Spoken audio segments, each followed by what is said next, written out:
GTU CCC પરીક્ષા જે practical પરીક્ષા પેપર 7 વિશે જોઈશું. એમાં પહેલો પ્રશ્ન છે, કોમ્પ્યુટરમાં ડેસ્કટોપ પર આપના રજિસ્ટ્રેશનના નામનું ફોલ્ડર તથા તેની અંદર આપના નામનું સબ ફોલ્ડર બનાવો. એ બનાવવા માટે ડેસ્કટોપ પર રાઈટ ક્લિક કરીશું. એમાં ન્યૂમાં જઈને ફોલ્ડર પર સિલેક્ટ કરીશું. અહીંયા આપનો રજિસ્ટ્રેશન નંબર લખી લેવાનો રહેશે.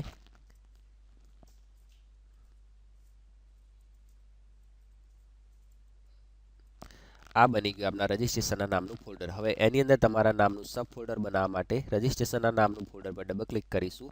અહીંયા રાઈટ ક્લિક કરી ન્યૂમાં જઈશું અને ફોલ્ડર પર સિલેક્ટ કરી અને તમારા નામનું ફોલ્ડર બનાવી દઈશું. આ બની ગયું રજિસ્ટ્રેશનના નામના ફોલ્ડરની અંદર તમારા નામનું ફોલ્ડર, જે થયું આપણા પહેલા પ્રશ્નનો જવાબ. બીજો પ્રશ્ન છે કે વર્ડમાં 5 સ્ટુડન્ટના નામ, 2 વિષયના માર્ક્સ અને પાસ કે નાપાસવાળું ટેબલ તૈયાર કરો. હવે વર્ડની અંદર બનાવવા માટે પહેલું આપણે વર્ડ ફાઇલ ઓપન કરીશું. વર્ડ ઓપન કરવા માટે રાઈટ ક્લિક કરવાની રહેશે. એમાં ન્યૂમાં જવાનું રહેશે. ત્યાં માઇક્રોસોફ્ટ વર્ડ ડોક્યુમેન્ટ લખેલું છે, એના પર ક્લિક કરવાની રહેશે. એટલે આ રીતની ફાઇલ ખુલશે. એના પર ડબલ ક્લિક કરતા ફાઇલ ખુલશે. હવે એની અંદર આપણને માગ્યું છે કે વર્ડમાં 5 સ્ટુડન્ટના નામ, 2 વિષયના માર્ક્સ અને પાસ કે નાપાસવાળું ટેબલ બનાવવાનું છે. તો એ માટે આપણે ટેબલમાં જઈશું. ટેબલની અંદર લખ્યું છે કે ઇન્સર્ટ ટેબલ. ઇન્સર્ટ ટેબલની અંદર ક્લિક કરીશું. એટલે આપણને પૂછશે કે નંબર ઓફ કોલમ. કોલમ એટલે આવે ઊભી લાઈનો અને રો એટલે આવે આડી લાઈનો. અહીંયા આપણે કેટલી કોલમની જરૂર પડશે? તો 3 કોલમ જોઈશે અને નંબર ઓફ રો આપણે જોઈશે 6. ઓકે આપી દઈશું. હવે પહેલાની અંદર આપણે લખીશું કે નેમ ઓફ સ્ટુડન્ટ.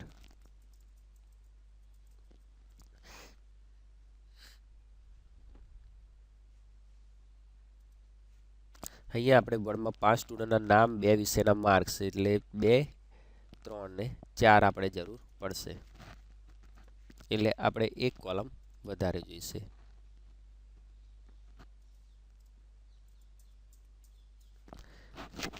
એ માટે આપણે ફરીથી ટેબલમાં જઈશું.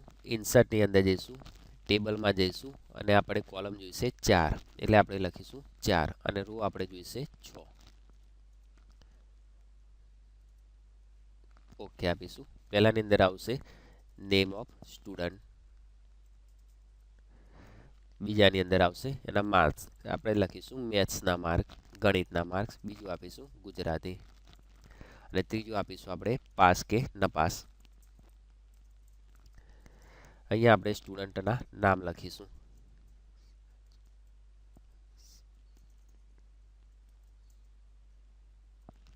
એના માર્ક્સ લખીશું. એના 50માંથી જે પણ માર્ક્સ આવ્યા છે એ આપણે લખીશું. ગુજરાતીમાં જે રીતના માર્ક્સ આવ્યા છે એ રીતે લખીશું. પાસ કે ફેલ છે એ લખીશું.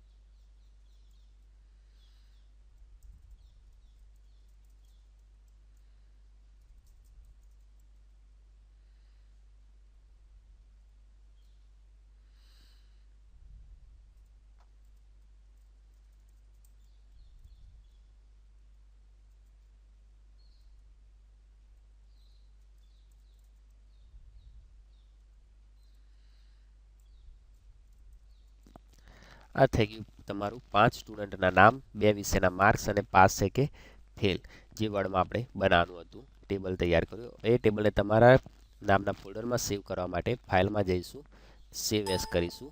તમારા રજિસ્ટ્રેશનના નામનું જે ફોલ્ડર છે એને ડબલ ક્લિક કરીશું. તમારા નામનું ફોલ્ડર ડબલ ક્લિક કરી ઓપન કરીશું. ત્યાં આને સેવ કરી લઈશું અને ફાઇલને ક્લોઝ કરી દઈશું.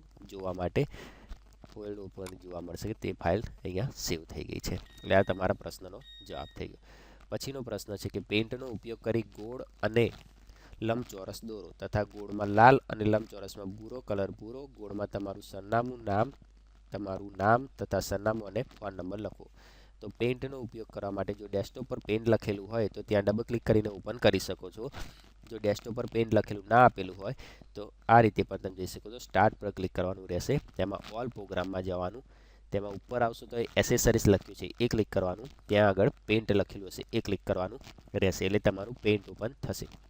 પરીક્ષાની અંદર આ રીતે તમને જોવા મળશે. આ વસ્તુ હાઈડ આપેલી હશે.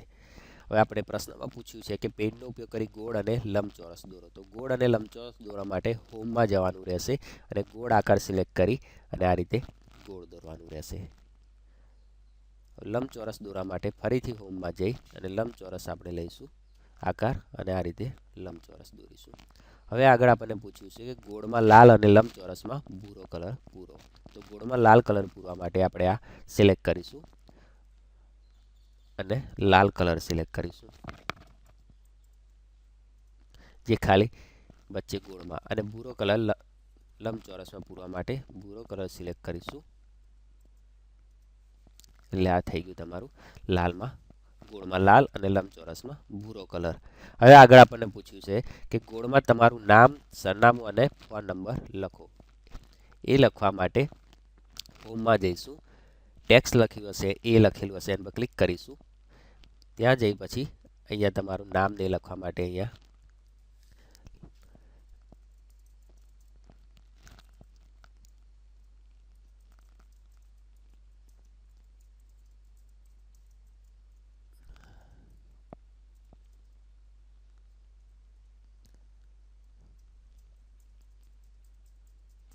આ રીતે તમે જોઈ શકો છો કે ગોળની અંદર આપણે નામ, સરનામું અને કોન્ટેક્ટ નંબર લખ્યો.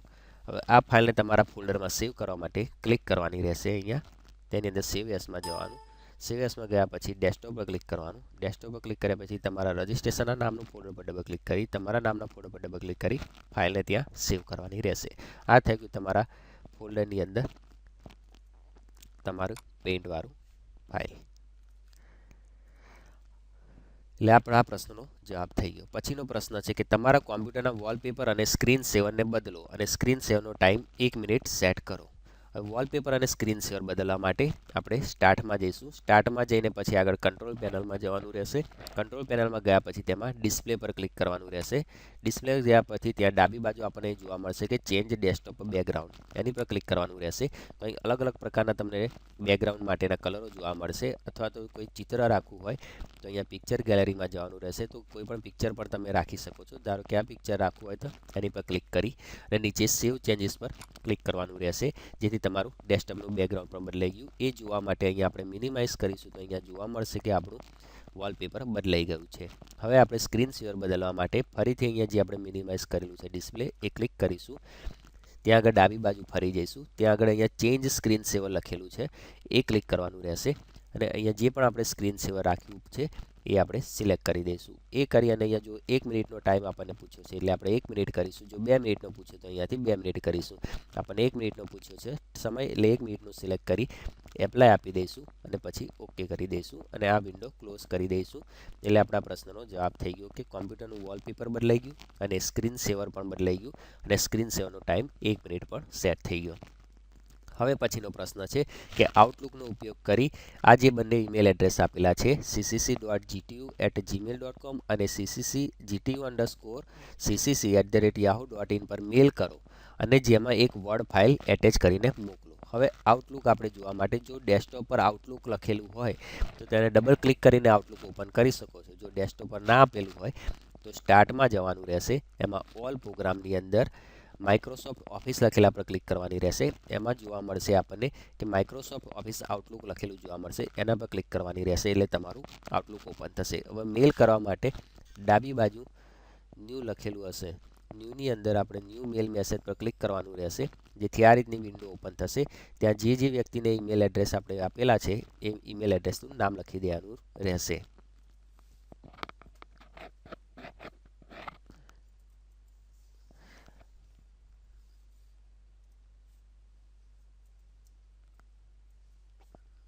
આ આપણે લખી લીધા. જે બંને ઈમેલ એડ્રેસ આપણને પૂછ્યા છે એ ઈમેલ એડ્રેસના નામ લખી દીધા. હવે આપણને આગળ પૂછ્યું કે જેમાં એક વર્ડ ફાઇલ એટેચ કરી મોકલો. હવે વર્ડ ફાઇલ એટેચ કરવા માટે અહીંયા આપણને જોઈ શકીશું એ ઇન્સર્ટ ફાઇલ લખેલું છે, એના પર ક્લિક કરવાની રહેશે.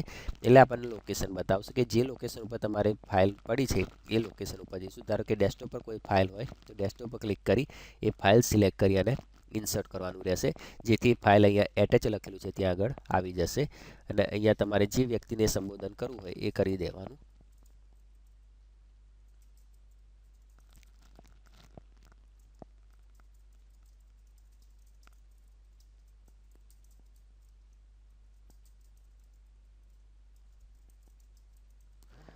અને સબ્જેક્ટની અંદર તમારે જે પણ સબ્જેક્ટ લખવો હોય એ લખી શકો છો. આટલું થઈ ગયા પછી અહીંયા સેન્ડ લખેલું હશે એ સેન્ડ પર ક્લિક કરવાનું રહેશે, જેથી તમે જોઈ શકશો કે તમારો મેલ જતો રહ્યો. આ રીતે આપણા આ પ્રશ્નનો જવાબ થઈ ગયો કે આઉટલુકનો ઉપયોગ કરી આ બંને ઈમેલ એડ્રેસ ઉપર આપણે મેલ કર્યો અને જેમાં એક વર્ડ ફાઇલ પણ આપણે એટેચ કરીને મોકલી. અહીં આપ જોઈ શકશો કે આપણે જે પ્રશ્નોના જવાબ કર્યા એ આપણને અહીંયા જોવા મળશે વારાફરતી.